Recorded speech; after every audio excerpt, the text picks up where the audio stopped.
En Es Radio, La Noche de Cuesta, con Carlos Cuesta. Bueno, pues vamos a ir ya con Juan Ramón Rayo y esa Diana Económica. Rayo, ¿cómo estás? ¿Qué tal? ¿Cómo estamos? Buenas noches. Nada, un placer tenerte aquí. Oye, vamos con el tema eléctrico, que como este gobierno tiene una capacidad absolutamente infinita de ir generando charcos, luego pisotea en ellos, luego tenemos nosotros que secarlos y que pagarlos, pues tenemos un jardín montado de mucho cuidado con el tema de red eléctrica, con el tema de la posibilidad de tener un flujo de electricidad que esté garantizado.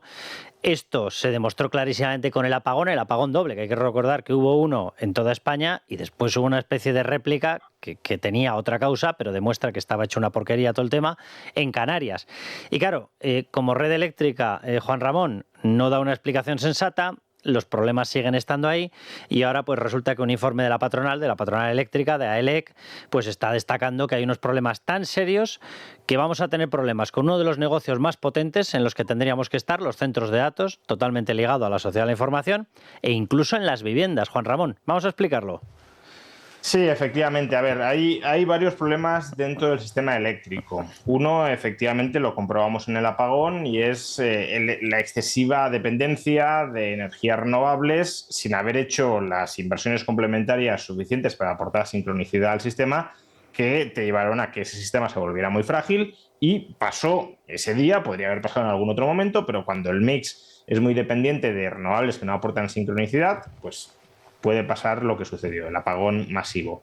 Y luego hay otro problema, y es que no se ha invertido lo suficiente en red de transporte eléctrica y sobre todo en red de distribución. Esa es una parte más dependiente, por un lado, de red eléctrica y por otro también de empresas privadas, pero que es una actividad regulada. Y claro, si tú pones controles de precios o regulaciones muy onerosas para habilitar una expansión de la red de distribución, pues no se invierte en ello. Y como no se ha invertido suficiente en la red, pues aun cuando instaláramos nuevas centrales eléctricas, no habría capacidad en la red para transportar toda la electricidad que se está demandando. Entonces, el gobierno ve esto, dice, bueno, no tenemos capacidad para atender toda la demanda presente y potencial futura, y lo que vamos a hacer es denegar servicios de conexión. Hay empresas que quieren instalarse, centros de datos, por ejemplo, y necesitan electricidad, y el gobierno no está priorizando este tipo de actividades que son ahora mismo las que están impulsando la economía occidental. Claro, lo que pasa, entonces, Juan, claro, sí, dime. No, digo, y claro, esto pues o se traduce en subidas de precios, en cuyo caso los hogares van a ver encarecida todavía más la factura eléctrica, o se traduce, como decimos, en racionamiento energético. Usted no se puede conectar y, por tanto, usted no va a invertir aquí. Claro, que para que los hogares o las propias industrias o las empresas se preguntarán con toda la razón, entonces, ¿para qué demonios han servido las innumerables, incalculables y confiscatorias subidas de impuestos que llevamos? Claro, es que, o sea, aquí hay una historia de fondo y además por lo que está revelando ahora la patronal eléctrica con el tema de apagón, que por cierto han tenido una frase en el Senado la patronal brutal, que han dicho el apagón fue la crónica de una muerte anunciada. Yo creo, sinceramente, que es totalmente cierto lo que están diciendo. Ahora, lo que es increíble es que el gobierno no mueva una pestaña con esto. Pero estamos hablando de que efectivamente el problema es doble. Es decir, no solamente tenemos, por un empeño ecologista, un mix energético que es una barbaridad, plagado de fuentes de energía inestables, la fotovoltaica y la eólica, sin compensación por otras que le puedan dar estabilidad, porque nos hemos metido en un traje extrañísimo de estos ecologistas ultra que dicen que hay que cerrar las nucleares, La base científica ninguna y la operatividad y el carácter práctico todavía menos. Pero claro, también tenemos el problema de lo que estás indicando, Juan Ramón, de la red de distribución. Es decir, que nos enfrentamos a que no solamente no haya que cerrar centrales nucleares y las quieren lapidar, sino que nos enfrentamos a que la inversión puede ser multimillonaria para conseguir, y lo están diciendo ellos, si no se nos para la industria, la vivienda, el almacenamiento y la movilidad eléctrica. O sea, básicamente... Claro, es que los centros de datos consumen electricidad masiva tanto para poder operar, porque las GPUs pues, realizan operaciones muy complejas y son muy intensivos en electricidad, y luego por el asunto de la refrigeración, que también es necesario para mantener operativos esos centros de datos 24 horas. Entonces, claro, la demanda de electricidad global que se viene no es solo un problema de España. En Estados Unidos también tienen un cuello de botella muy grande con el sistema eléctrico y, de hecho, la factura ha subido mucho. Pero, al menos en Estados Unidos, se están dando pasos para tratar de acelerar esa instalación de nuevas centrales eléctricas que trate de seguir el ritmo de la inversión en centros de datos. Aquí, en lugar de apostar por expandir el sistema eléctrico, que lleva, por cierto, plano en cuanto a generación eléctrica desde hace más de una década, pues estamos apostando por el racionamiento y es, bueno, no queremos producir más electricidad, en lugar de gestionar la abundancia, vamos a gestionar la escasez. Y gestionar la escasez significa, pues, el racionamiento. Usted sí, usted no. Y claro, yo entiendo perfectamente que se pueda priorizar en ese racionamiento a los hogares, porque el consumo eléctrico final de los hogares puede ser muy básico y muy elemental, pero es que denegar conexiones a empresas significa denegar nuestra prosperidad futura, nuestro crecimiento económico. Es una barbaridad. Y sacarnos de la sociedad la información es la segunda mayor barbaridad que se les podía ocurrir. Pero sobre todo, además, por lo que estás indicando, Juan Ramón. Es que volvemos a lo de siempre. ¿Por qué fallan los trenes? Porque el dinero no se está utilizando, el dinero recaudado no se está utilizando en lo que se tiene que utilizar. ¿Por qué nos falla la red eléctrica? Bueno, en parte por una enloquecida apuesta por el tema woke y por el tema ecologista ultra, pero en otra por falta de inversión. Fíjate, el otro día publicamos una noticia, bueno, de hecho estamos publicando también la seguidilla de esa noticia. En tráfico, los helicópteros de tráfico están todos en tierra porque no se ha renovado el contrato de mantenimiento. Y dices, pero ¿en este país funciona algo? Sí, lo que pasa es que la red de distribución debería ser de inversión privada. El problema es que si tú colocas tarifas de remuneración por esa inversión que son ridículas, pues entonces no deviene una actividad rentable invertir en estas redes. No les permite, efectivamente, invertir en esa... Sí.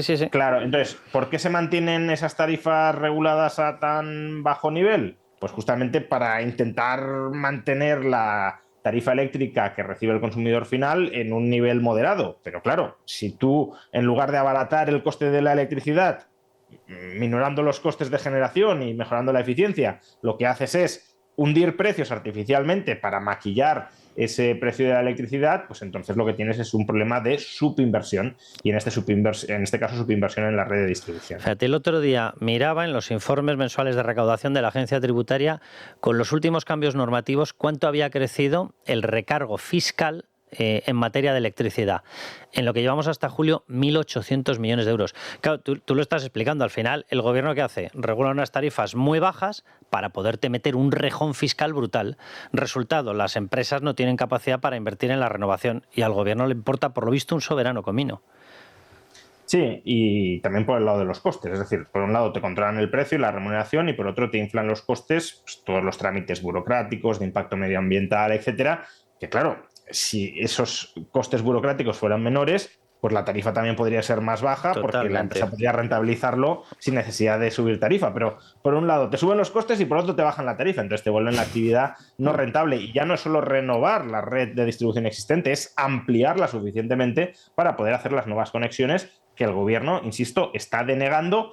Y no como una decisión más o menos transitoria de, bueno, hay un cuello ahora de botella de unos meses, no podemos atender todas las demandas. No, es que en su propio plan de despliegue de conexiones están diciendo, bueno, habrá que priorizar actividades que no generen CO2 y que sean ecosostenibles y otras que no están tan alineadas con esto, como por ejemplo los centros de datos, pues habrá que darles menos prioridad a la hora de conectarse a una red eléctrica que no va a dar para todos porque el gobierno ya acepta de antemano que no vaya a dar para todos. Sí. Juan Ramón, vamos con otro tema que a mí me parece de una gravedad brutal. Yo creo que la gente ya es consciente, los jóvenes no están teniendo un poder adquisitivo, por lo menos no se les está elevando, entran en las empresas con un sueldo, esos sueldos no suben, el gobierno no hace más que culpar a las empresas que más quisieran que poder fidelizar y tener a la capa trabajadora más contenta, al final son más productivos. Y sin embargo, los pensionistas no dejan de incrementar la parte que ellos tienen de riqueza total con respecto a la riqueza nacional. Es decir, que está habiendo, por decirlo de alguna manera, un trasvase de riqueza totalmente distinto al que había antes. Y resulta que los mayores de 75 años, doy los datos literales, es un informe del Instituto Juan de Mariana, pues los mayores de 75 años han pasado en 20 años de tener una representación total de la riqueza nacional del 8%, un peso en la riqueza nacional del 8% al 20% nada más y nada menos. ¿Qué ha pasado con los menores de 35 años? Pues justo lo contrario. Han pasado de concentrar un 7,5% de la riqueza nacional a tan solo un 2%. Me parece un tema gravísimo por las dificultades de acceso a la vivienda, por la hiperregulación y la imposibilidad que están dejándole a las constructoras de que saquen adelante viviendas, necesitando viviendas por todas partes, con lo cual están estrangulando el mercado y las viviendas que hay, evidentemente, disparan su precio. Me parece una barbaridad, Juan Ramón, por la demagogia que se está inyectando, que parece que se está lanzando a los jóvenes contra los mayores, a los mayores contra los jóvenes, cuando el problema no son ni los mayores ni los jóvenes. Es un sistema que ha recargado todas las empresas de unos costes brutales, costes fiscales, administrativos, burocráticos, con lo cual, cuando entra una persona a trabajar, le pagan lo que pueden, pero lo que pueden efectivamente pues acaba siendo de muy difícil compatibilidad con unos precios disparados. Claro, ahí hay muchos temas, ¿no? Ojalá fuera solo una tecla la que hubiese que pulsar para solventar estos problemas. El caso de la vivienda es un ejemplo claro. No se permite construir al mismo tiempo que se alimenta la demanda fomentando la entrada de población extranjera. ¿Pero por qué se fomenta tanto la entrada de población extranjera? Pues porque como el sistema de pensiones está desequilibrado, se busca equilibrar incorporando nueva mano de obra al mercado laboral español. Pero si no permites construir y metes a 400.000 personas cada año, pues el precio de la vivienda, lógicamente, se te va a disparar. Y además, parte de la clase propietaria de este país, y es lógico que así sea, es decir, tampoco es una cosa extraordinaria, son las personas de mayor edad, que son las que han podido ahorrar a lo largo de su vida y han terminado pagando la hipoteca y siendo propietarios de una vivienda. Pero claro, también son entonces los principales beneficiarios de que se encarezca la vivienda y de que suban los alquileres, porque su primera vivienda vale más. Y además, si tienen una segunda vivienda, que es más común de lo que podemos pensar, alrededor del 40% de los hogares de más de 65 años tienen una segunda propiedad inmobiliaria, no necesariamente vivienda, puede ser garaje, un local comercial, un trastero, pero tiene una segunda propiedad inmobiliaria, pues el alquiler de todo eso también aumenta. Por tanto, por ahí ya hay una vía de, digamos, jóvenes que están sufriendo, están viendo caer sus ingresos efectivos después de pagar el alquiler o la hipoteca y de transferencia de rentas a los propietarios, muy legítimos propietarios, pero de alguna manera cuyas rentas están infladas por la restricción gubernamental de la construcción. Y luego tenemos también el sistema de pensiones como tal, que, durante los últimos años no es que los salarios antes de impuestos y cotizaciones no hayan aumentado. Es verdad que han aumentado poco, pero han aumentado. ¿Qué ha pasado? Que el Estado ha fagocitado, se ha comido todo ese incremento, ya sea vía aumentos de cotizaciones sociales o vía aumentos del IRPF con la progresividad del empleo. Con lo cual, claro, si ya de por sí el sistema es poco conducente a aumentar salarios por la baja productividad de nuestra economía, que tiene mucho que ver con la histórica mala inversión de capital durante las últimas décadas y el sobreendeudamiento que ha ido amortizando, etcétera. Claro, si pese a eso se logra un cierto aumento de los salarios y todo ese excedente se lo come el Estado, pues al final el salario disponible después de impuestos y antes de pagar la vivienda ya ha decrecido. Y ha decrecido porque, de nuevo, necesitas más recaudación para alimentar un sistema de pensiones que el problema no se quiere afrontar. Es decir, básicamente es barra libre para cualquier aumento del gasto del sistema de pensiones se va a atender con subidas de impuestos, con subidas de cotizaciones o con recortes del gasto en otras áreas que en algunos casos puede ser razonable recortar, pero en otras, pues eso, estamos viendo subinversión en gran cantidad de servicios públicos. ¿Por qué? Pues porque hay que redirigir los recursos del sistema de pensión. Y en medio de todo eso aparece Sánchez y lanza su maravilloso plan de vivienda. Por lo que yo he visto, tiene una característica maravillosa, es meto gasto público, pero es que encima meto gasto público para subvencionar viviendas donde no hay demanda. Dices, espérate, que es que usted ya directamente es el timo a la estampita. Si hablamos de la ayuda de 30.000 euros Exacto. En las viviendas con alquiler a opción de compra, yo creo que esta es una medida que cuando hemos conocido la letra pequeña debería resultar insultante para los jóvenes, porque se nos vendió como pues, una de las grandes medidas que iba a adoptar este gobierno o que estaba adoptando este gobierno para facilitar el acceso a la vivienda. Y en realidad es una ayuda de alquiler con opción a la vivienda, de alquiler con opción a compra, que sea de promoción pública, no de promoción privada. Entonces, ¿cuántas viviendas durante los últimos años, promoción pública en régimen de alquiler con opción de compra hay? 300. 300 viviendas en 2 años. Es decir, estamos hablando que... Puntualiza ahí Juan Ramón que no es que se haya cortado el micrófono, 300 y no hay más ceros, 300. No son ni 300.000 ni 300, no, 300. Entonces, el coste de esta medida en los últimos 2 años habría sido de 10 millones de euros. Vamos a ver, va a costar más toda la propaganda o publicidad institucional de vendernos esta medida que la propia medida en sí. Y desde luego es obvio que esto no va a ayudar en absoluto a nadie, a 300 personas quizá, como mucho, ¿no? Pero a prácticamente nadie a acceder a una vivienda. Entonces, yo podría entender que se sacaran estas cosas de la manga y dijeran, bueno, tenemos un plan de 500 puntos y uno de esos puntos es este, como algo anecdótico, medio irrelevante, pero que está ahí. Ahora, que con la gravedad del problema de la vivienda en España, sobre todo para la población joven, salga Sánchez a vender una fórmula casi mágica para facilitar el acceso y que él sea consciente de que eso no sirve absolutamente para nada, porque no se construye vivienda en este régimen, a pesar de que él prometiera 200.000 viviendas, tampoco sabemos en qué régimen, pero no se han visto, claro, se está riendo en la cara de los jóvenes en una coyuntura tremenda. Entonces ya es un asunto de crueldad hacia esa parte de la población que lo está pasando fatal y a la que la estás engañando siendo consciente de que tú lo estás engañando. No, pero fíjate además, Juan Ramón, hasta qué punto eran conscientes que la técnica en medios de comunicación de cómo comunicaron esta historia, este timo de la estampita, fue el siguiente. Lanzaron una serie de flashes y estos los lanzaron 2-3 días antes de que se dieran los detalles del plan. Sale Pedro Sánchez y lanza simplemente las frases: vamos a dar 30.000 euros para que podáis acceder a una vivienda. Ni se sabía si era en propiedad, no se sabía si era en alquiler, no se sabía si era de promoción pública, no se sabía si era de promoción tailandesa, o sea, no sabíamos absolutamente nada. Y cuando ya ha pasado el efecto de la noticia, es decir, ya se ha paseado por las televisiones, ya se ha paseado por las portadas, ya se ha paseado por las radios, es decir, cuando ya se ha bajado el suflé y ellos han conseguido el efecto anuncio, entonces depositan por fin los detalles. Momento en el que lo miras y dices, ¿perdón? O sea, el timo de la estampita era una cosa seria comparada con esto.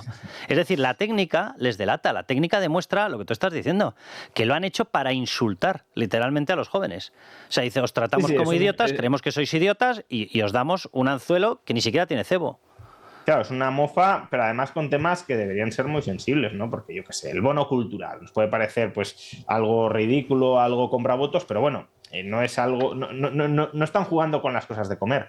Aquí sí están jugando con las cosas de comer y en el muy largo plazo de mucha gente, porque es la posibilidad de emanciparse y formar una familia que es la que están ellos mismos machacando. Ellos generan el problema y las soluciones que dan o lo agravan o no sirven absolutamente para nada y son conscientes de ello. Sí, sí.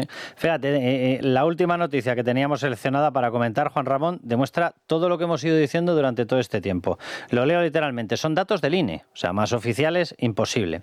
Durante el segundo trimestre de 2025, los costes laborales, estamos hablando de cotizaciones sociales, de las empresas aumentaron un 3%.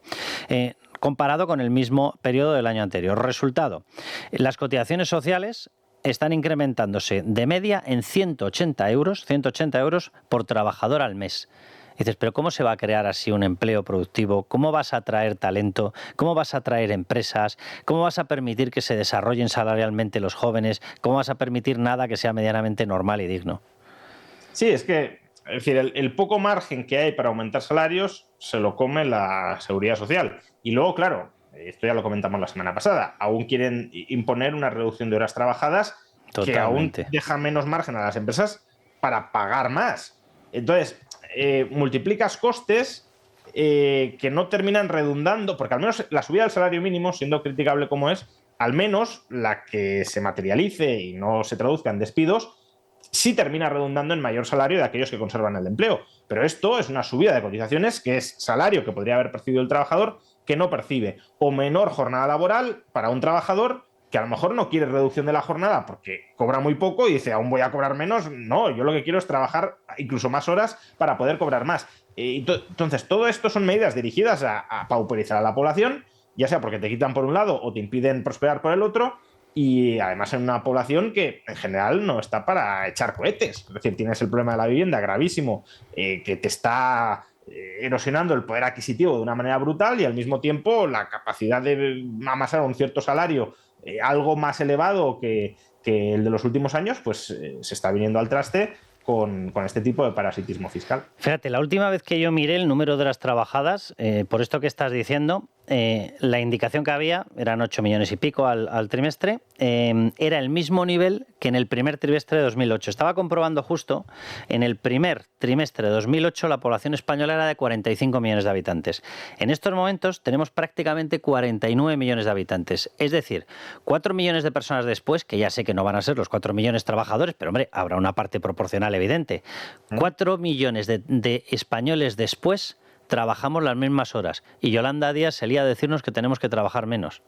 Que cuidado, a ver, a mí trabajar menos me parece muy bien y desde luego quien se lo pueda permitir es maravilloso porque cuenta con más tiempo libre, pero cuando tienes un problema tan obvio de salarios en España, imponerles a todos que trabajen menos y por tanto que cobren menos de lo que podrían cobrar, pues es una estupidez.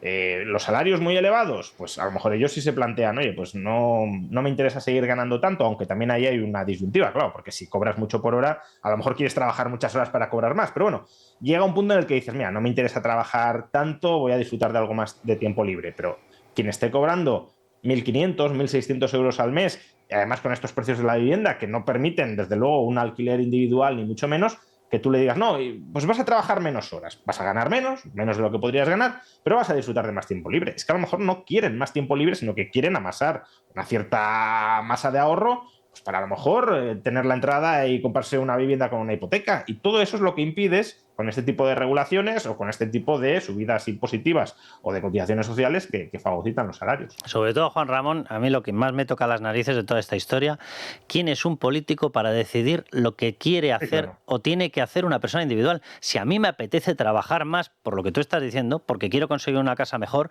pues trabajo más. Y si me apetece trabajar menos, pues oye, pues me voy a mi empresa y le digo, mira, a mí no me compensa esto. Yo quiero trabajar 5 horas, 6 horas. Llegamos a un acuerdo, pero no lo impongas por decretazo de unos políticos, claro, que no se han paseado por una empresa ni para saludar. O incluso pues, a través de los sindicatos de la empresa, si quieres una cierta coordinación interna de trabajadores, pero no un café para todos en todo el país. Es que es ridículo. Bueno, totalmente. Juan Ramón, oye, que un placer. Muchísimas gracias y hasta la semana que viene. Nada, hasta la semana que viene, Juan Ramón. Bueno, pues ya lo han visto, ¿qué quieren que les digan? Aquí lo único que parece que crece es la corrupción. Por cierto, lo único que parece que crece también es la ola de antisemitismo que nos utiliza Pedro Sánchez para enfrentarnos a unos y a otros. Y observen y vuelvan a escuchar si quieren esta parte del programa y verán que los problemas de verdad no es que no mejoren, es que no hacen más que empeorar. O sea, esto es lo que nos ha tocado, ¿qué quieren que les diga? Pero aún así, mucho ánimo. Mañana pasamos lista, por supuesto, les esperamos a todos aquí, ya saben, viva España y viva la libertad.